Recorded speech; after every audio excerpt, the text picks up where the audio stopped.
बड़ी खबर आई नेपाल से। वहां की राजधानी काठमांडू में मचे बवाल के बीच नेपाल के गृह मंत्री रमेश लेखक ने अपने पद से इस्तीफा दे दिया।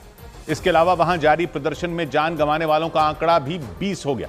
नेपाल की सरकार ने 26 सोशल मीडिया प्लेटफॉर्म पर बैन लगाने का फैसला लिया और इसी के बाद वहां बवाल मच गया। प्रदर्शनकारियों ने नेपाल के संसद भवन पर भी हमला बोल दिया। वहां जमकर आगजनी की गई। तोड़फोड़ तो इतनी हुई कि उस इमारत का हुलिया ही बिगड़ गया। हालत ऐसी हो गई कि वहां सेना की तैनाती करनी पड़ी।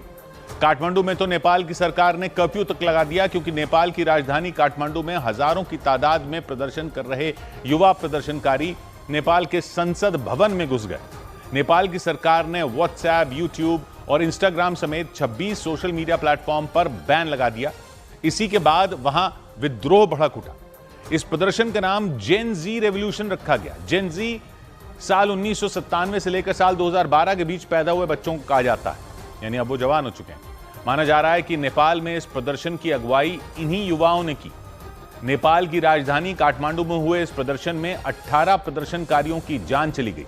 इसके अलावा सैकड़ों लोग घायल बताए गए, क्योंकि संसद भवन पर कब्जा जमाने वाले प्रदर्शनकारियों को वहां से खदेड़ने के लिए नेपाल की सेना को बुला लिया गया। इसके बाद तो वहां लाठीचार्ज हुआ, आंसू गैस के गोले दागे गए, कई बार भगदड़ मची।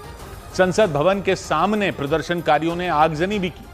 नेपाल के कई अखबारों और वेबसाइट की रिपोर्टों में यह आरोप लगाया गया कि नेपाल की सरकार ने भ्रष्टाचार के खिलाफ उठ रही आवाजों को दबाने के लिए अचानक एक साथ 26 सोशल मीडिया ऐप पर बैन लगा दिया। हालांकि नेपाल की केपी शर्मा ओली की सरकार के मुताबिक उसने पिछले साल ही नेपाल में सोशल मीडिया प्लेटफॉर्म चलाने वाली सभी कंपनियों को यह निर्देश दिए थे कि वो अपनी कंपनियों को नेपाल में रजिस्टर करवाएं। इसके तहत सोशल मीडिया प्लेटफॉर्म चलाने वाली कंपनियों को नेपाल में एक ऑफिस भी बनाना था और नेपाल की सरकार को टैक्स भी देना था। नेपाल सरकार ने दावा किया कि जिन कंपनियों ने पिछले साल बनाए गए इस कानून का पालन नहीं किया, उनके ऐप नेपाल में बैन कर दिए गए।